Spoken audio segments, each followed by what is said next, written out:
All right. Uh, let's see how this goes. I'm not sure how it's going to work leading a meeting from here with half us virtual and half in person. Let's give it a shot. Is my volume okay? Yeah, we can Sounds hear you. Okay, thanks. And many thanks to Richard for setting up the tech for this evening, OWL in particular. I really appreciate that. Thank you, Richard. Sure. Let's see. First item business introductions. Allison is of joining on board, which is good news for us. Allison, I think you've not yet met with the select board. Is that true? Monday evening. Monday. I'll be meeting with them. Yep. Okay. It's a very painless process.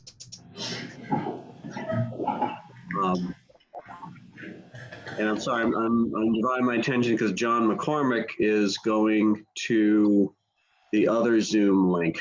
So I'm going to try send him over. Sorry. Why don't we jump to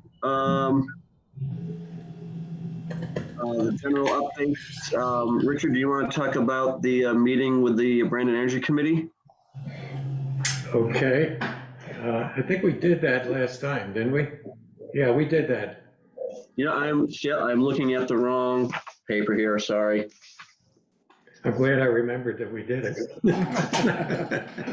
I printed out notes to refer to, and that's what I'm looking at instead of the agenda. Sorry, let me catch up with you. Okay, now I'm on the same page.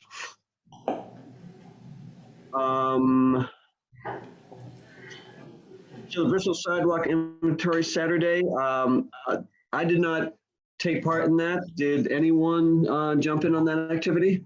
Sally did. I was there. It was really well organized. Maddie did a great job of organizing college students and a few of us Bristol people. And we all went out in the hot sun and really cranked it out, checking every single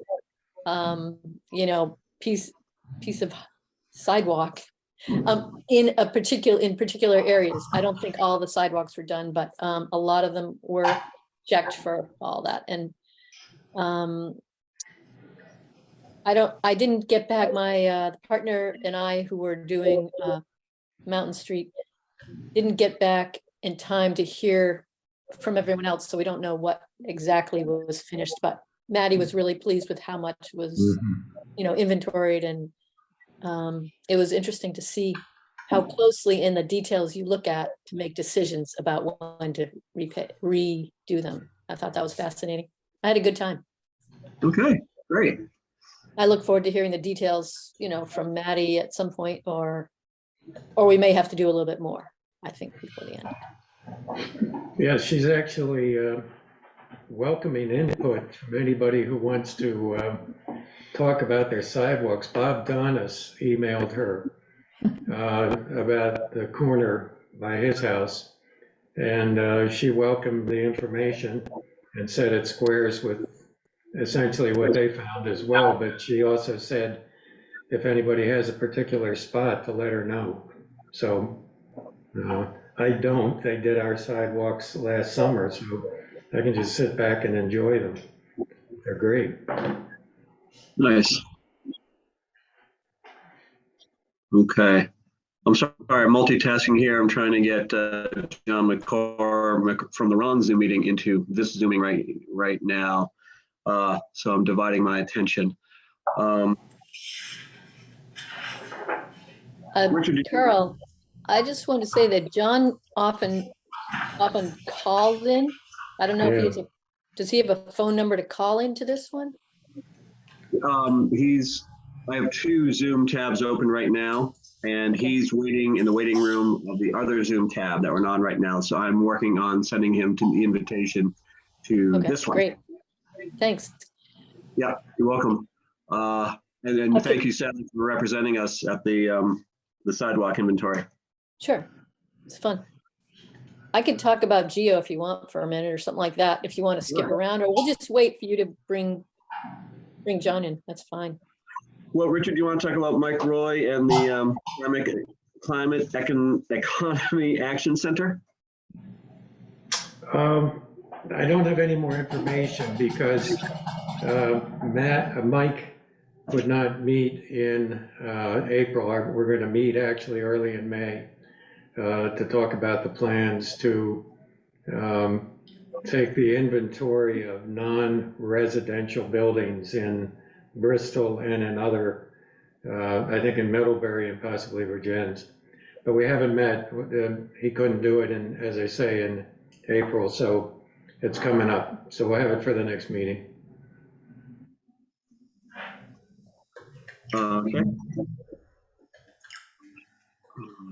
What's the protocol for public comment and questions? The Let's floor is do it. open.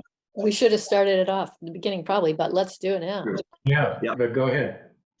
Well, just question on, I don't know what the subject you just mentioned was about inventorying buildings. Was that for an energy audits on town business buildings or town buildings?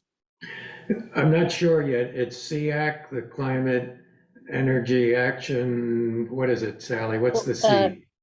Climate Economy Economy, yeah, Action Center. Climate Economy Action Center. Center, or something like that. Anyway, Mike Roy, who's part of that organization, wants to get an inventory of non-residential buildings. I'm not sure what the point is yet. We kind of jumped on it because we want to do the same thing for what you, I think, were alluding to, which was to begin to contact renters and landlords regarding weatherization, for example. Does that make sense to you?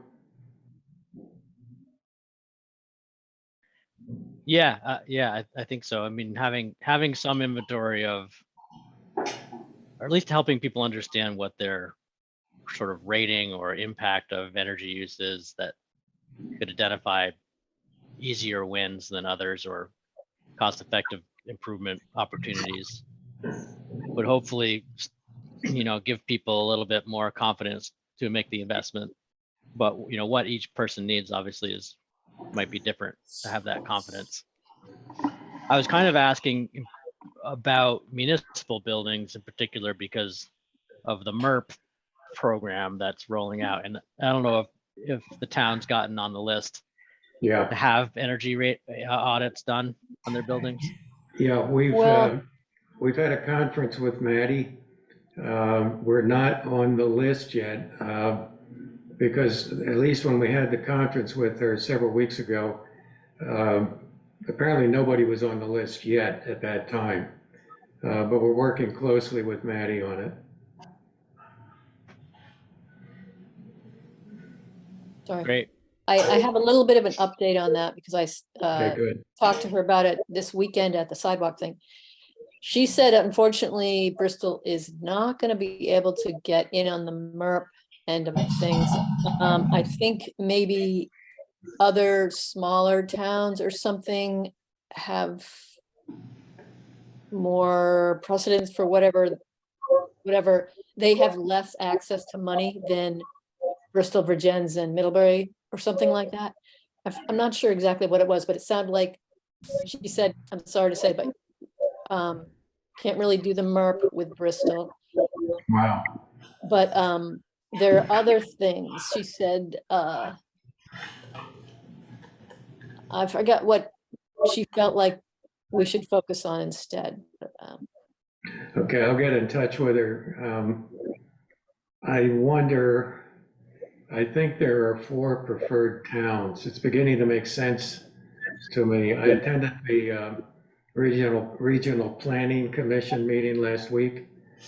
And that was discussed, but being totally new to that process, I think there are 4 primary towns in Addison County right now, small towns, and I don't remember which ones they were. So that might make sense. I'll contact Maddie and ask what's going on. That's interesting. I didn't realize there was a, All right, sorry. John, are you there? Oops. So, folks, if you can hear me, but there's been a little bit of a mix-up. We're all meeting at another Zoom meeting, and I've posted in the chat, the meeting chat area, the link to it. So I hope you can make it. I'm sorry about the confusion. I think we had maybe a few too many cooks working on the broth here. So I'm bopping back and forth between two Zoom screens right here, right now. And I did hear someone come through. Oh, I think I was muted. So I'm sorry, I think you missed all that. John, and then I see a phone number there. I'm jumping back and forth between two Zoom screens. There was a mix-up about where the Zoom meeting was going to be. In the chat section of this Zoom, I've put the link to the Zoom meeting where people are meeting. I really apologize for this mix-up. So I hope I can see you there. I'm going to jump back to the other one. Carl, is there a way to give John a phone number? I don't think he can get on the Okay. chat. I don't know of a phone number here. I can look and see if I have him in my contacts.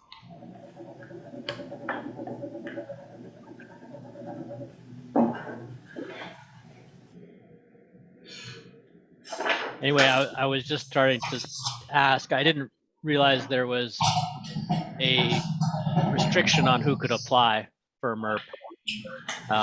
So that's interesting to hear. Yeah.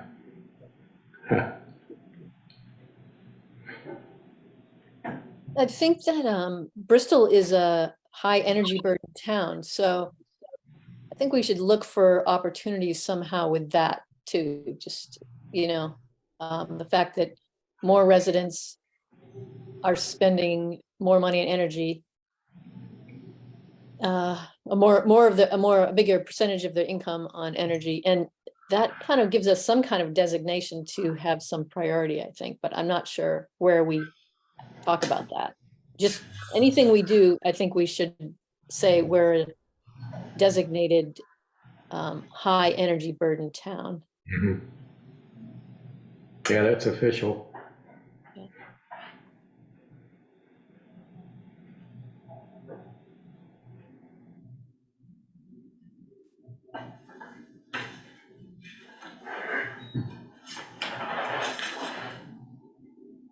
I think at some point we ought to, when Carl comes back, suggest we just move ahead now. And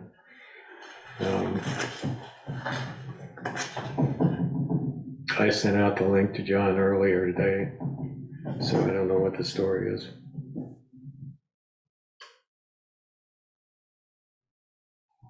Did the link have a phone option in it or just the Zoom, do you think? It was just what the town Okay, thing is. okay. Yeah, But we'll have to Okay. find out. I'm sorry, I'm back. I was trying to walk John through getting to this meeting, and I'm going to send him the link via email because there wasn't an item he wanted to talk about. I'm sorry for the stuff that I missed there. Sally, have you already talked about thermal energy networks? nope. We were just saying that if he has the email that Richard sent, that also has probably has the phone number on it. Okay, I'll make that suggestion to him.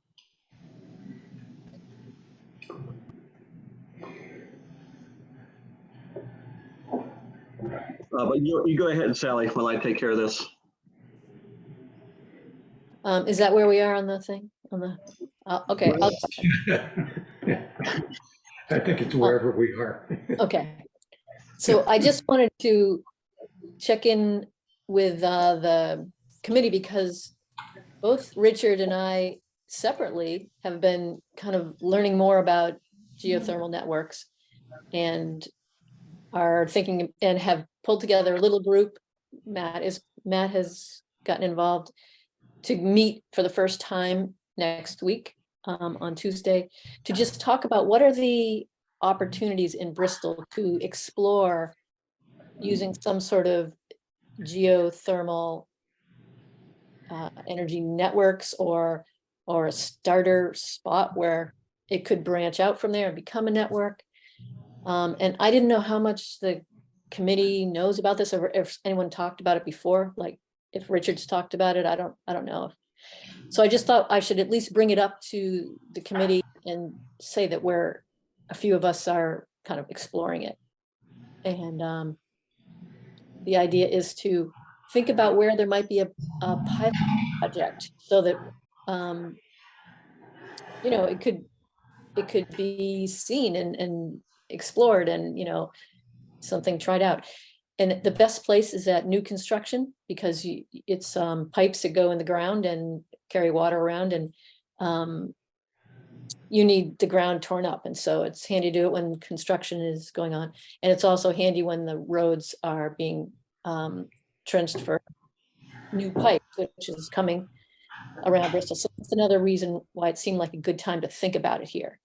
Another thing was, there was talk about a rec center at one point, and that would have been a great opportunity to do something like that there, but there isn't a particular construction plans right now for a rec center, so that might be down the road though. Anyway, does anyone else have any ideas or thoughts about it or questions?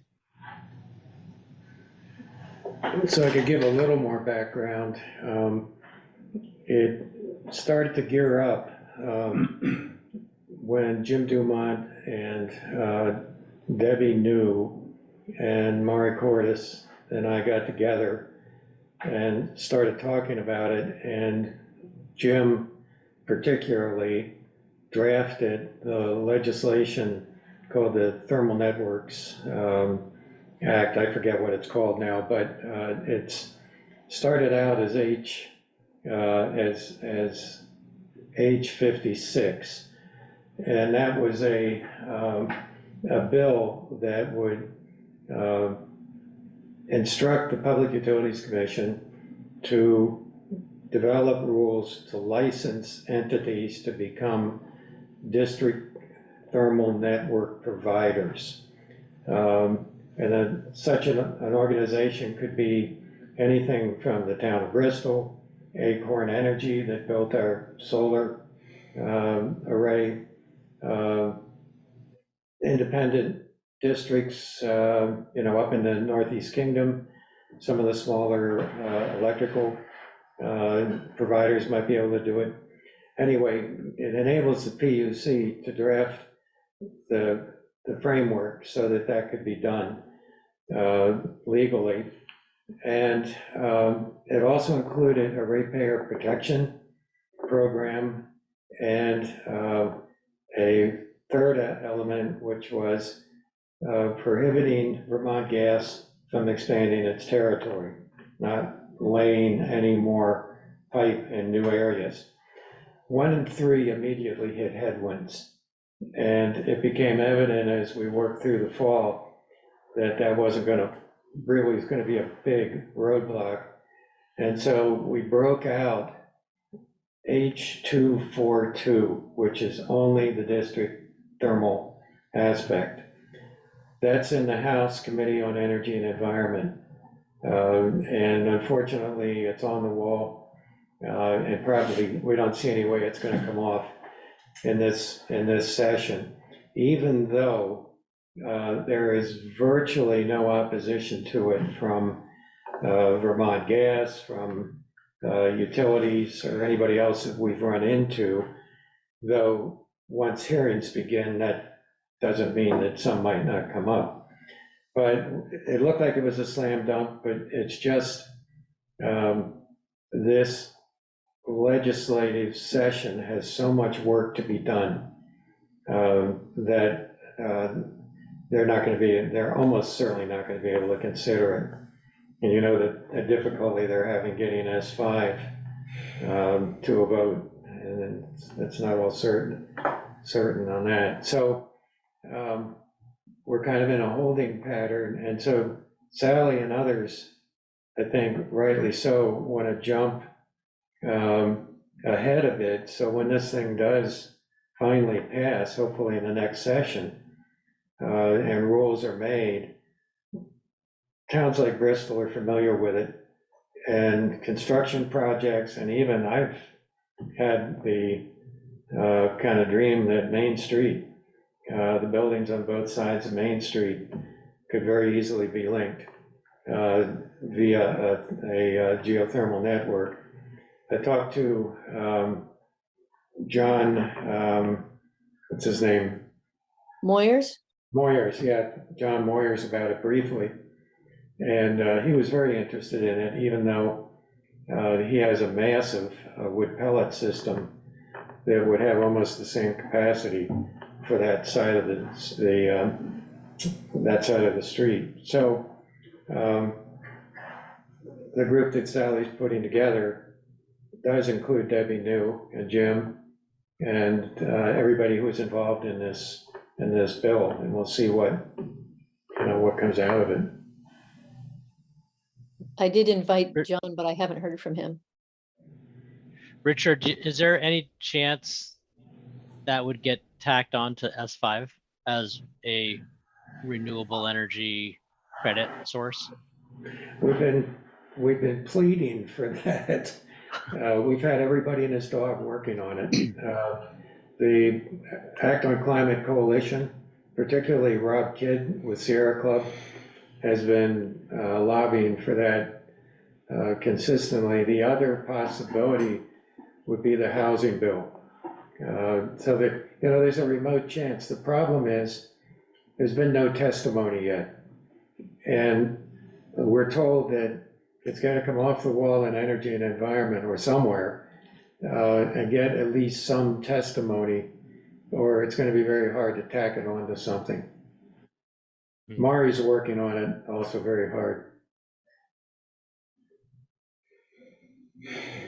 One bit of I guess technology in the weeds, maybe a little bit regarding this is, there's two parts to a ground source heat pump system. There's the ground loop, and then there's the heat pump. Mm-hmm. And even if a entity decided to build a ground loop and lease it to whoever, each building that would want to offtake that loop has to have the technology in-house to turn it into heat, which can be very expensive and not an easy retrofit for hydronic systems. Like if you have hot water baseboard, you're not going to just convert to ground source heat pump. No. So it's a lot bigger problem than just putting loop in the ground. But yeah, new construction, definitely good possibility. Matt, thanks for bringing that up. And what is needed? Is it going to be ends up becoming something that takes the heat from the pipes and then turns it into air for the house? So it can't be ground to water pipes?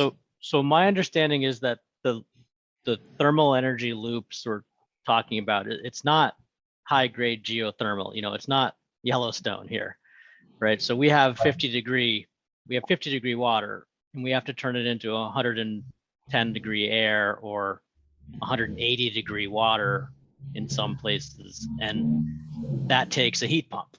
So just the circulating around of 50 degree water is what this loop proposal is that, hey, someone else can own that and lease it to whoever, but whoever off takes that 50 degree water or glycol, whatever it is, has to be able to turn it into high temperature heat to deliver through their fan coil system or their baseboard or their radiant floors or whatever. And that's as large an investment as the ground loop is, because I process all the incentives for ground source heat pumps right now, and half the cost is drilling and half the cost is the inside system.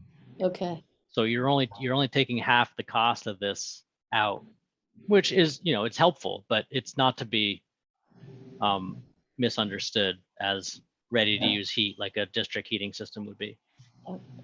what would you call the inside heat? Like a regular heat pumps and is a air-to-air heat pump. What would you call the inside one for this? A water to air or a water to water heat pump.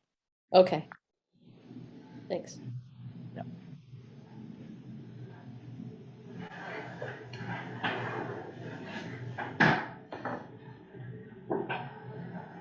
So, Okay. yeah, back to you, Carl. Thank you. We have John with us. He made his way to us. And John, you want to talk about E5?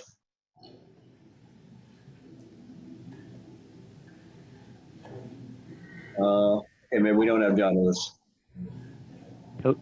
He said. There he is. Hey, John. This is John. I would, but when would be the appropriate time? We've got you on board right now. Let's strike while that iron is hot and lay it on us. Right. Well, very good. I've had a little difficulty logging in, but here I am. My want to talk about S5. It will be a done deal. I'm quite certain of that. The House will pass it, and the House and Senate will agree. Governor very likely will veto it. The veto will be overridden. But what we essentially have in this 2-year study period is the opportunity to really think outside the box and not abandon the thermal sector, but look at what the state mandated electrification means to Vermont customers. The likelihood that the increased demand for electricity will be met by importing ISO New England power. ISO New England power is quite expensive, and the import will include a surcharge. And I don't believe that the state is going to benefit from increasing electric rates due to increased demand. I believe that the 2-year study should also include a serious effort on the part of PSD and PUC to determine how the state of Vermont's electric rates can be lowered. And I think really the only way to do that is to increase the in situ deployment of renewable energy. Any comments? I'd appreciate that. I just want to say what I heard. Basically, you're saying that really going forward, we've got to create more renewable energy, electricity in state. Is that the main thing? Yes, as a way to have some leverage on keeping the electric rate down and not up, as we no longer have to import as much ISO New England power as is likely the case in the way that the S5 is written.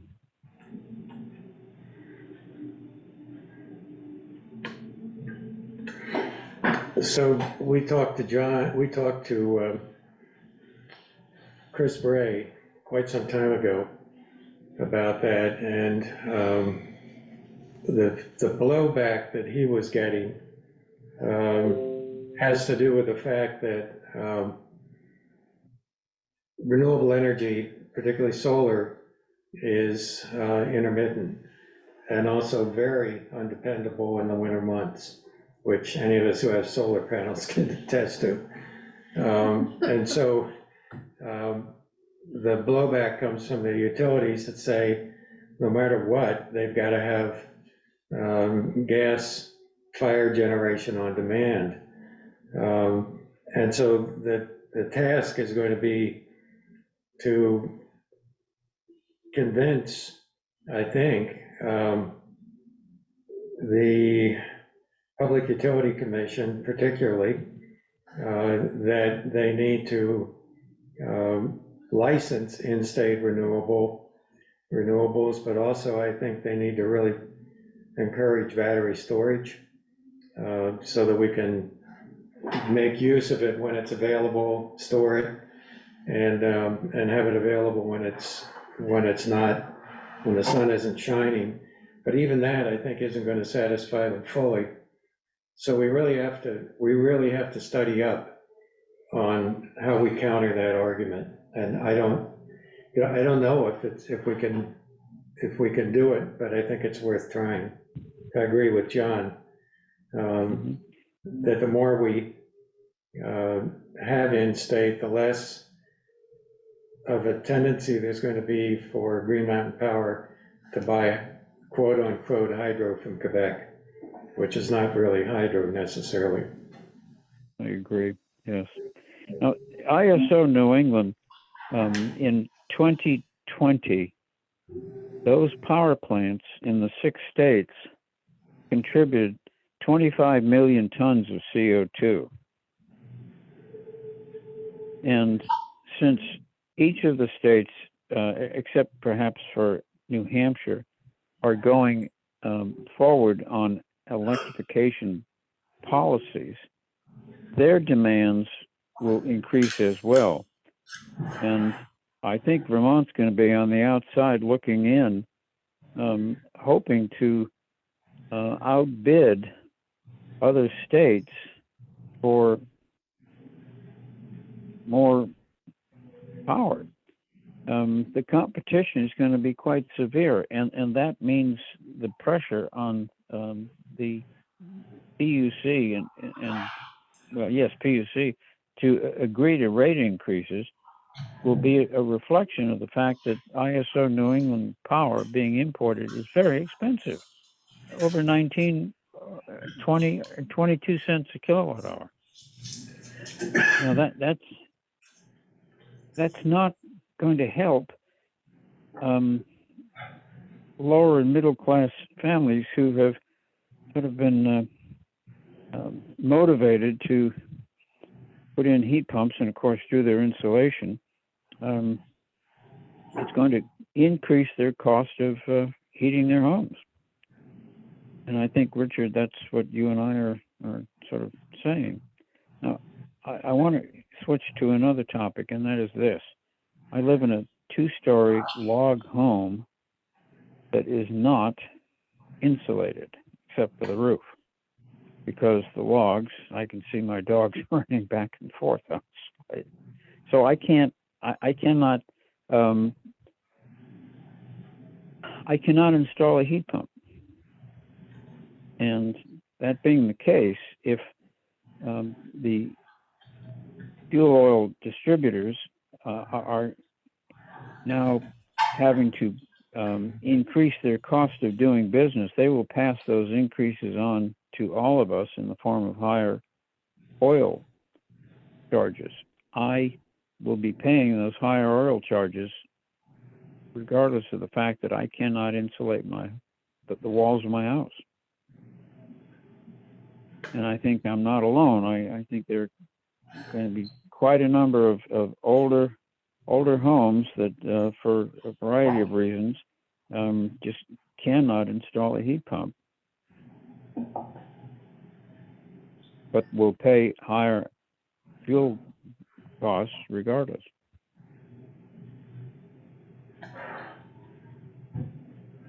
Does that make any sense to anyone?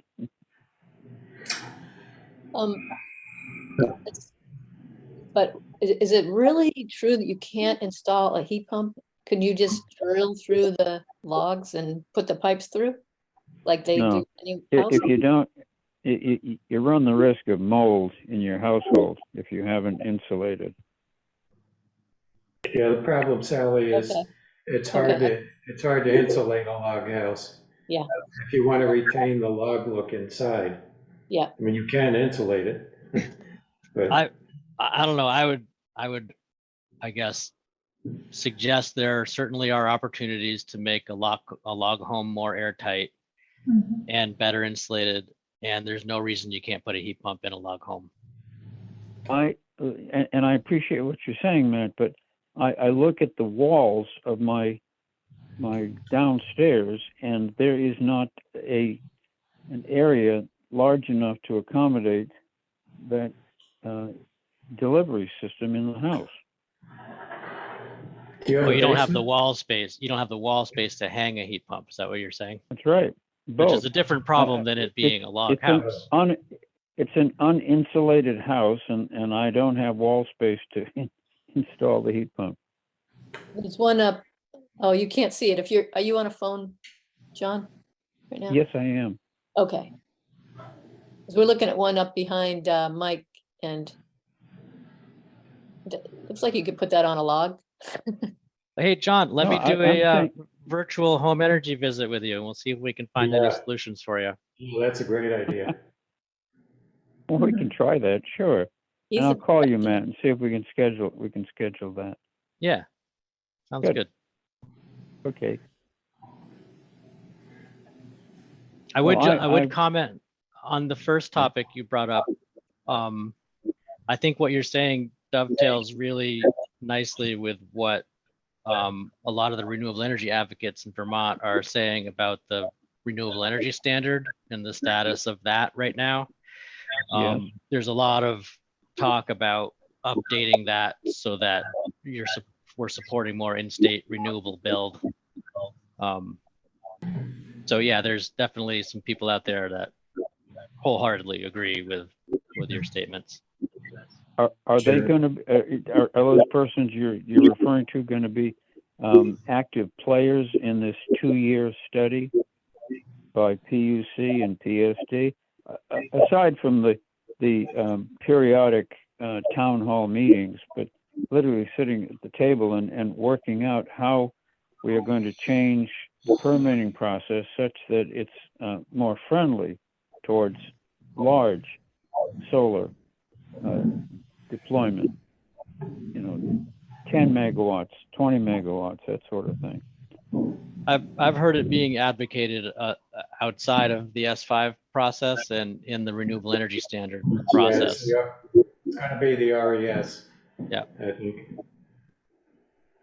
Renewable Energy And- Vermont, revvermont.org is a great resource for that. And res is likely going to be something sent to the governor's desk. Is that correct? Not this term, not this session. Not It this. didn't pass over, no. Hmm. It's going to be a 2-year. Well, All right.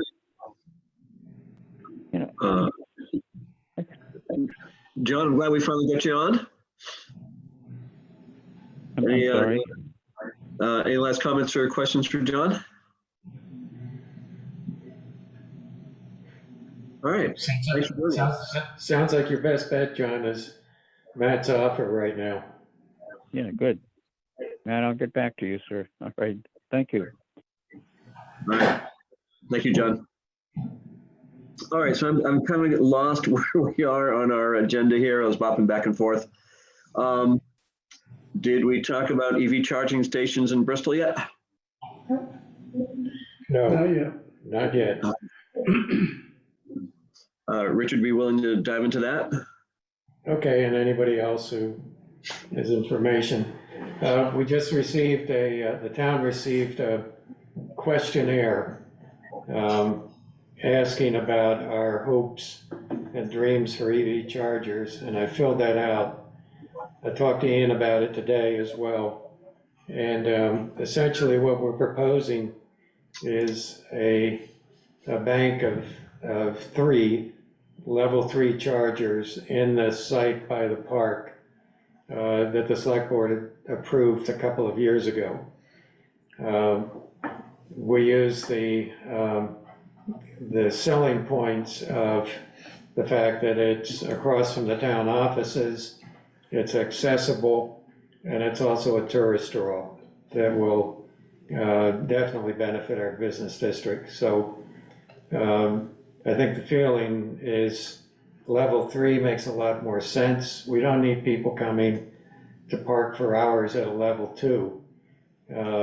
We need people who are coming by and see that we've got level 3s, know they can charge up for an hour and go eat lunch, or dinner. So that's where we are right now, and we'll have to see what comes of that.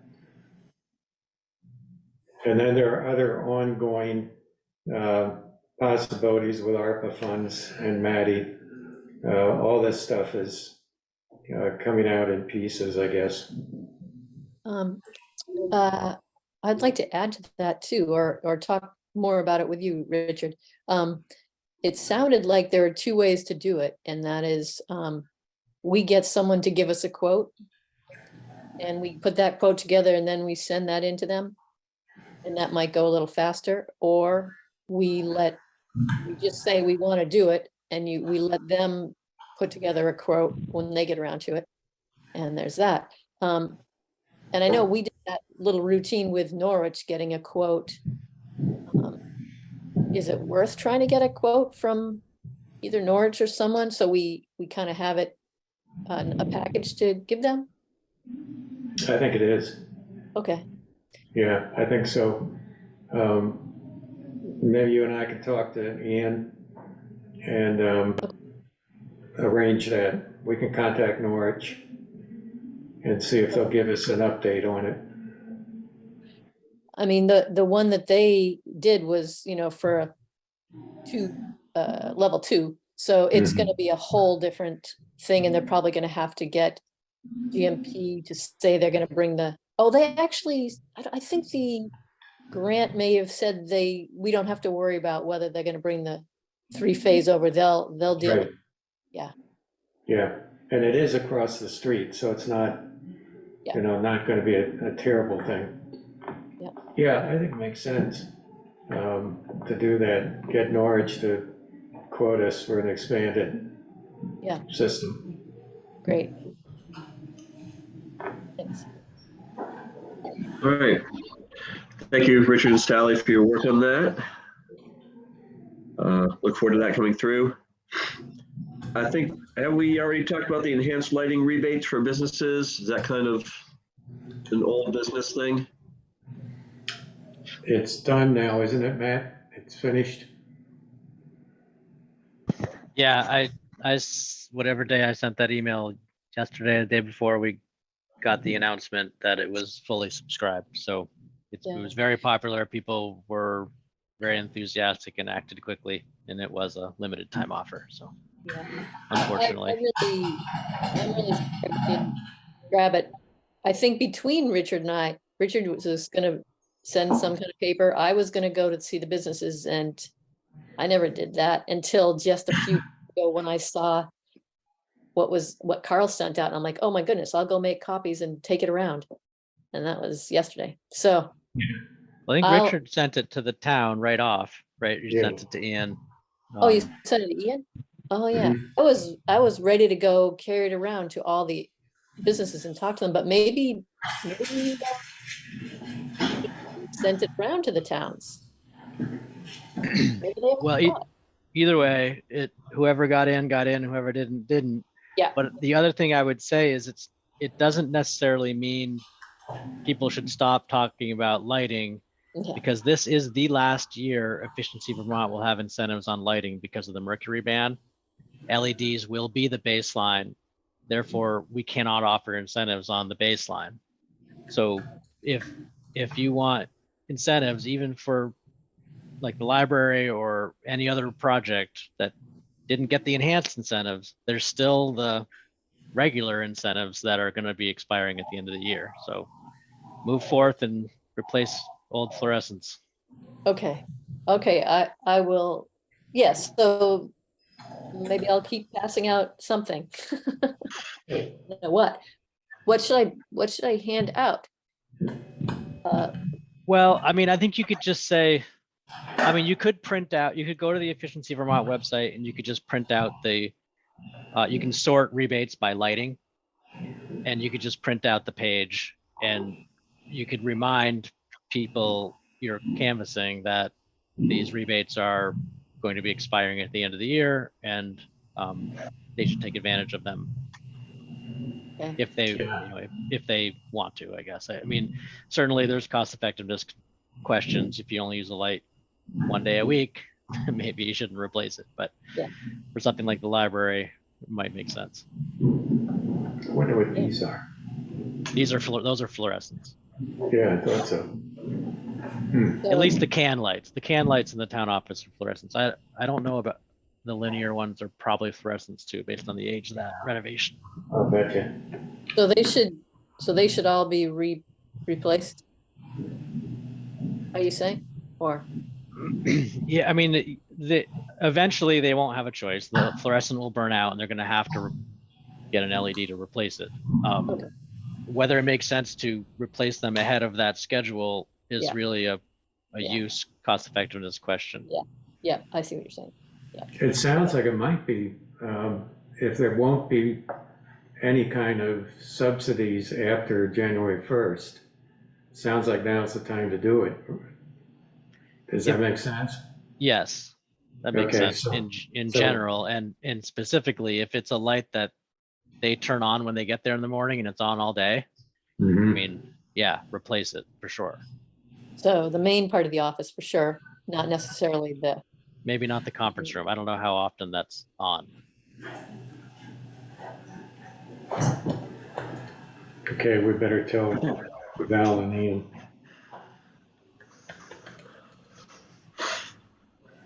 All right, good information. Those handouts could be something, I'm jumping ahead just a little bit. If we plan on having booths at Pocock Rocks and Harvest Festival, that information might be helpful to, hand out to folks, let them know that this is the last year for that. But I've gotten a little ahead of myself. Anything else on the lighting rebates? Are we good to go? Okay.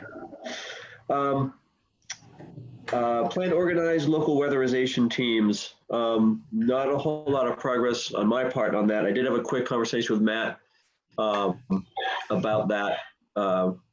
We've been throwing some ideas around. Let me do some more follow up on that, and see what seems feasible. So that's kind of on hold. what was that anyway? I didn't remember what that was. Well, I had this kind of crazy idea of teams of, a team of 3 people or so going to people's houses and doing the weather stripping around their doors, or putting the plastic on the windows, helping out folks who maybe wouldn't be able to or wouldn't have the inclination to do that work themselves. And I guess there's some considerations about legality of going to people's homes, things like that.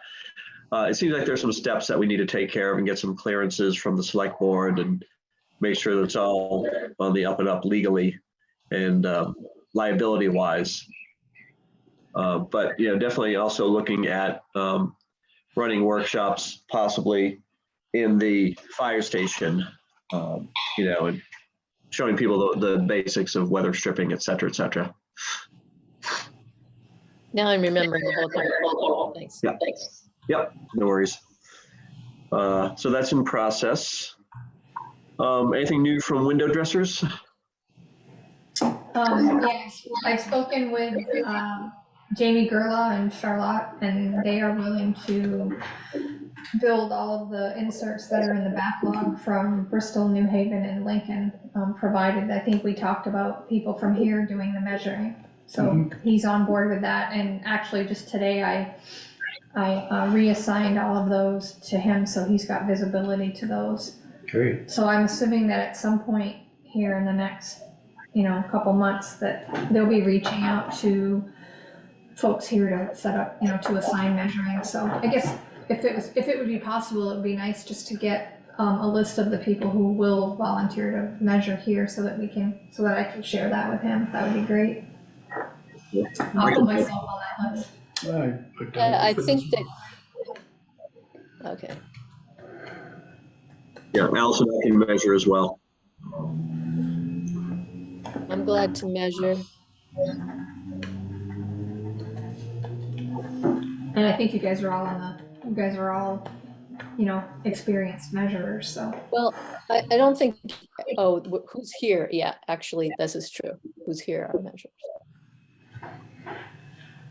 There is gonna be a experienced measurer refresher training on May 9th, and I'll send you all that information, just so you have it. If you wanna, if you wanna join, fine. If not, it's fine as well. Where's What's the that date gonna on that? It's on Zoom, be? Oh, Zoom, May okay. 9th. May 9th. Okay, And if you can't make it on Zoom, I could do something in person too, if needed. Okay. Do you have a time for that, Allison, yet? I think it's 10 to 11:30 on May 9th. I'll send out an email so that you all have that. Great. Thank you.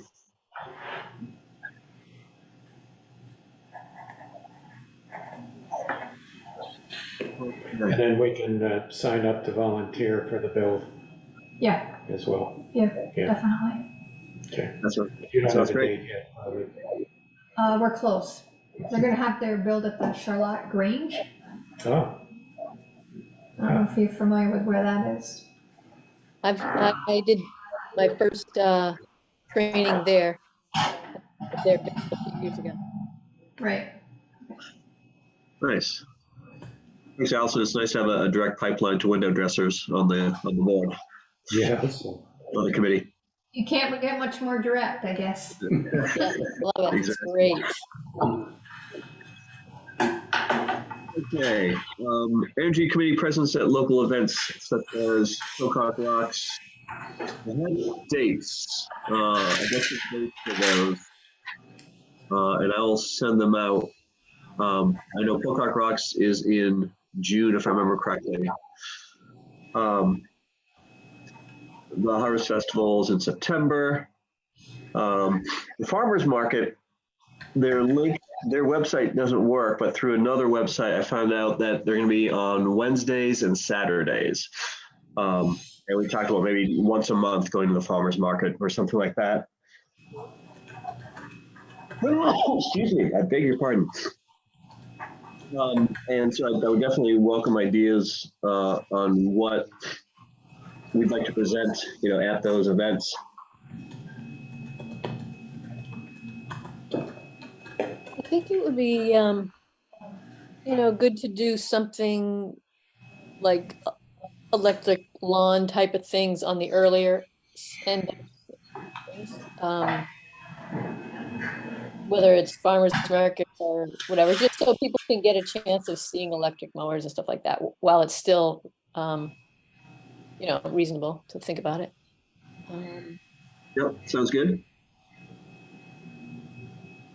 yeah, I think also advertising for workers for window dressers.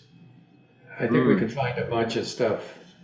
We usually do. We gather up rebate information, electric stuff, window dressers, workers, and so on information.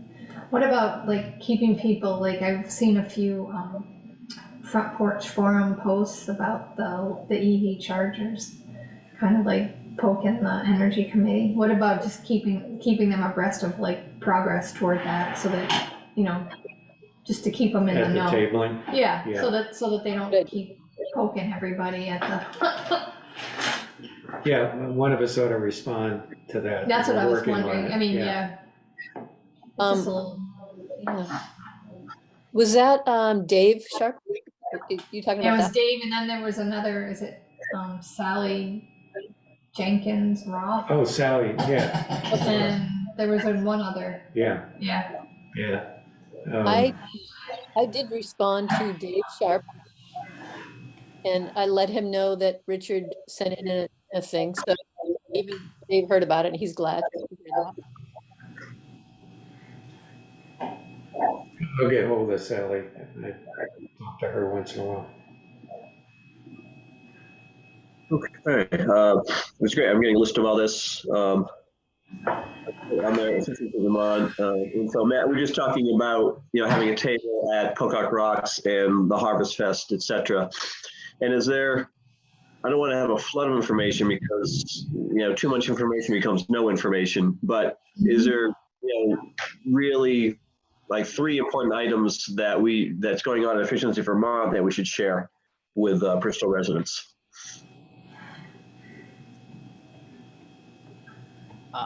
I mean, weatherization, I think, is the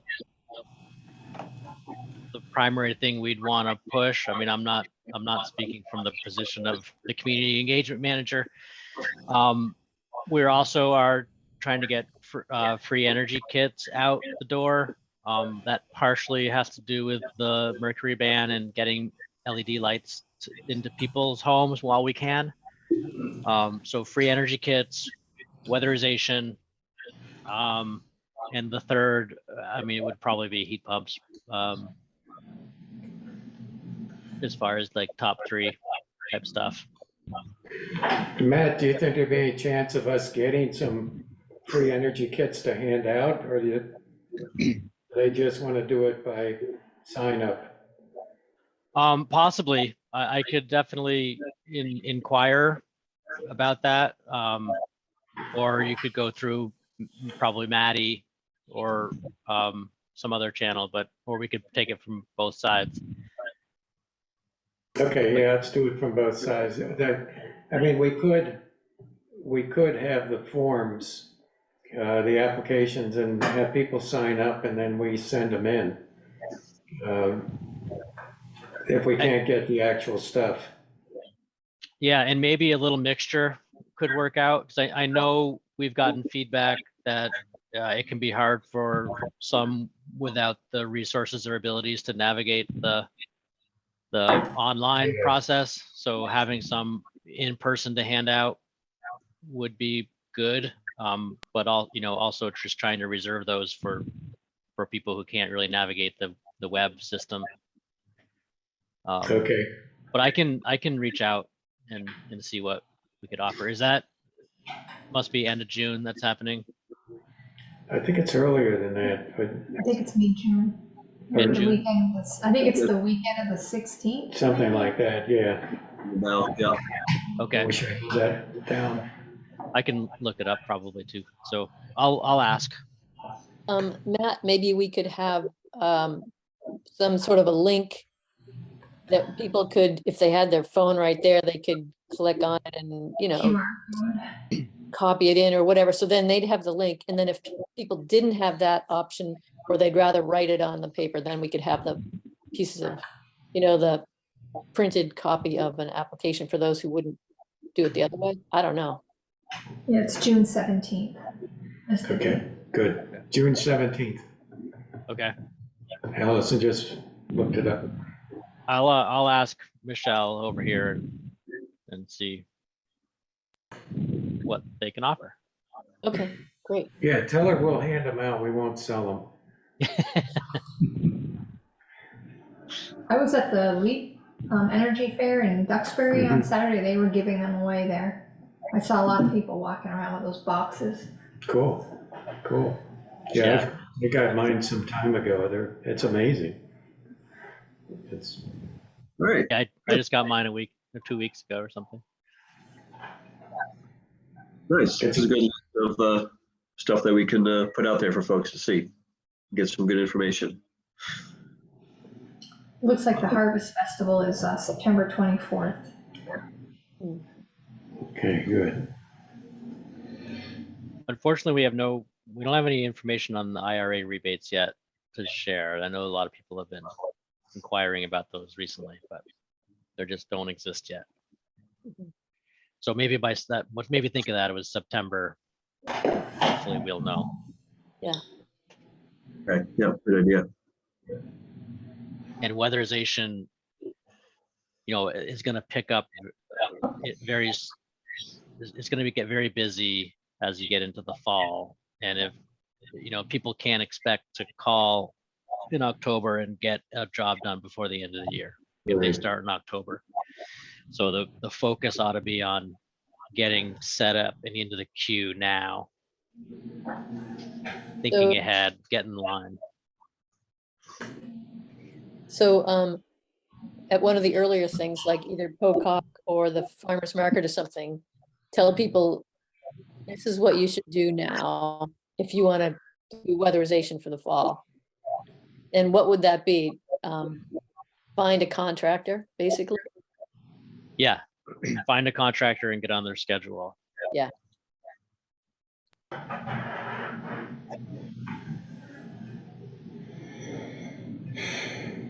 And in the fall, I'd be hesitant to push too much weatherization because of how long people have to wait when they start in the fall.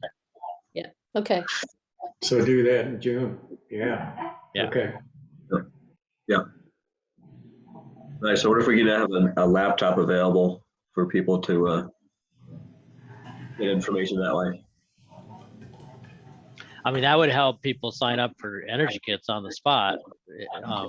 If you just had a laptop online and people, if someone didn't mind people using their laptop or iPad. Yeah. okay. I mean, I can't do that. I'm completely illiterate on a computer, but someone else might be able to do it. Yeah, I can take a turn doing that.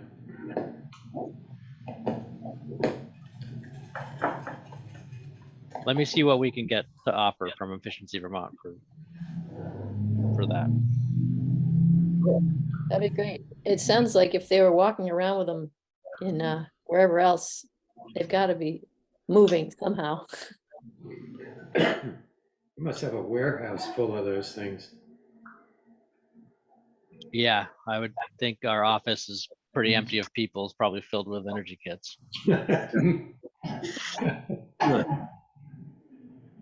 Okay, this is great. I've got a good list of what we can have at those tables. So we'll develop this more. Geez, in our next meeting, because that'll be the meeting before Pocock Rocks. All right. And finally, last time we met, we talked about scheduling a new electric vehicle event for the public. Any thoughts on that? We usually set it near the beginning of October with GMP. And it's gone really well. Should we just stick with that and maybe check in with them and put it in the calendar? Sorry, sneezing jag. Yes, absolutely.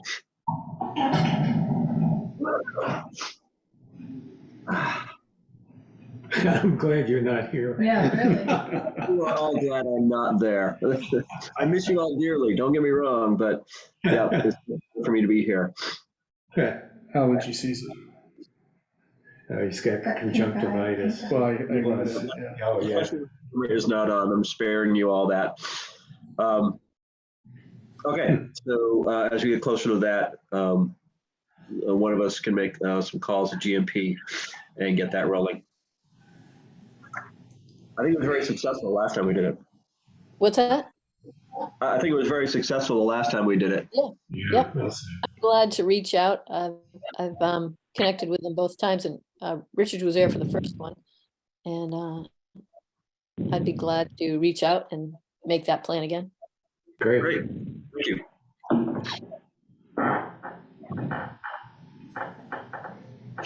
All right, is there any business that we have missed?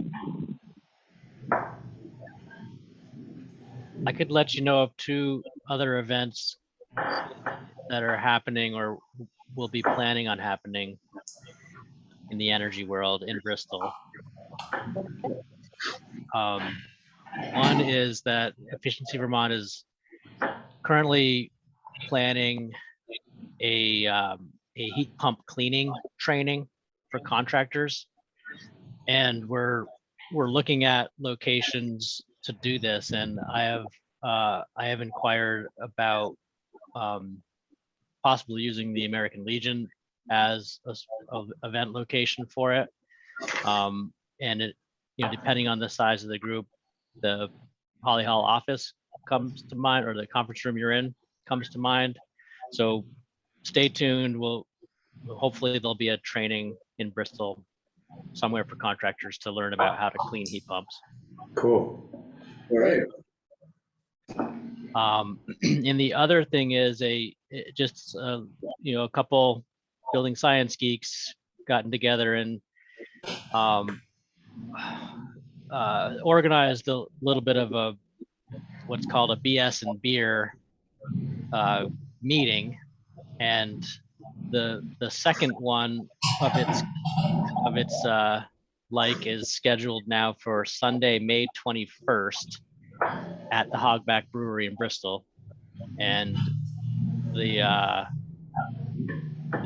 topic is envelope infiltration numbers and heating system load sizing.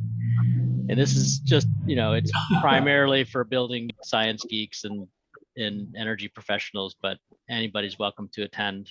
So at Hogback on Sunday, the 21st. You'll notify us? You are notified. We were Okay. just notified, yep. Let's see. Matt, is this kind of like the RBs and the residential building energy, whatever, standards? I mean, I don't know. I think I was supposed to do something and we were gonna get together with our zoning administrator to talk about that, to find out what we were, how do we work together on that to make sure stuff's happening. Maybe I even said I'd reach out, I'm not sure. But this isn't really anything to do with it. It's just. No, Yeah. BS and beer stands for building science and beer, but it's a play on words because we just shoot the shit and talk about energy.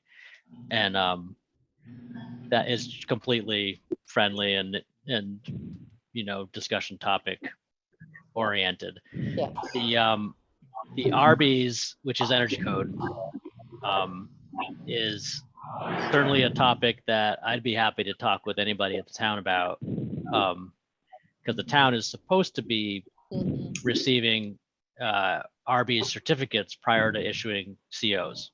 And if they're not, then they're probably not following their state obligation. Totally. And that could be, with other planning, zoning issues arising around town, that could come into the spotlight more. Yeah, But if I would really like to, maybe that's what I was supposed to do, I think, is invite Chris Hurley to a meeting to tell us about those. That was the deal, and I don't think I ever did that. I know I didn't do that. I think I was supposed to. Chris was going to come to this meeting and tell you about Well, RBs. he didn't say that, but He doesn't know it yet. He doesn't know he's gonna do that. I think that Kevin or the planning guys said, Bristol Energy Committee, you need to talk or connect zoning, and you need to tell Chris to do this. I'm thinking, like, why do we need to tell Chris to do this? Isn't he supposed to be doing this? But it just seems like they want us to. Did this come out of that list of things to comply with the local town energy plan? But it seems to make sense, it's an energy kind of thing, but it seems weird for the energy committee to tell the zoning administrator what to do. But it doesn't seem to be needed, that there is some accountability in some way, or some reminders or something. Yeah, that's political weeds. Yeah, I know. That's why haven't done it, I think.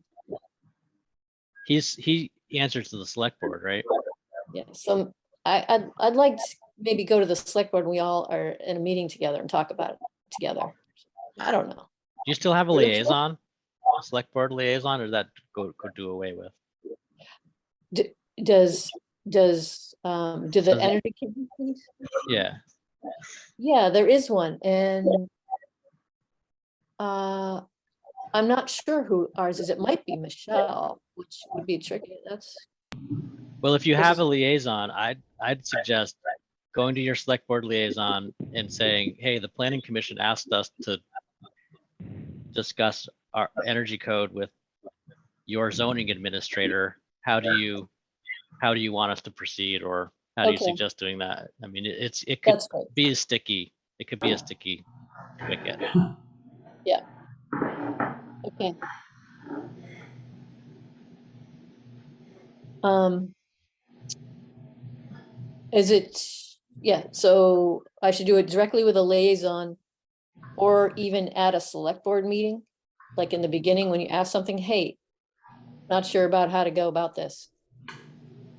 Or should I just do a liaison? Depends. I don't know. I'm Yeah. just making suggestions. Yep, okay, Can always ask Ian. yeah. Okay. Thanks. Talking about that, helping me. All right. Any other business? Oh, All right. Thank you, everyone, for your patience with us for a little while, at least, kind of a train wreck of a meeting, technologically, but we made it through and got some good information out there. And I look forward to seeing you next month.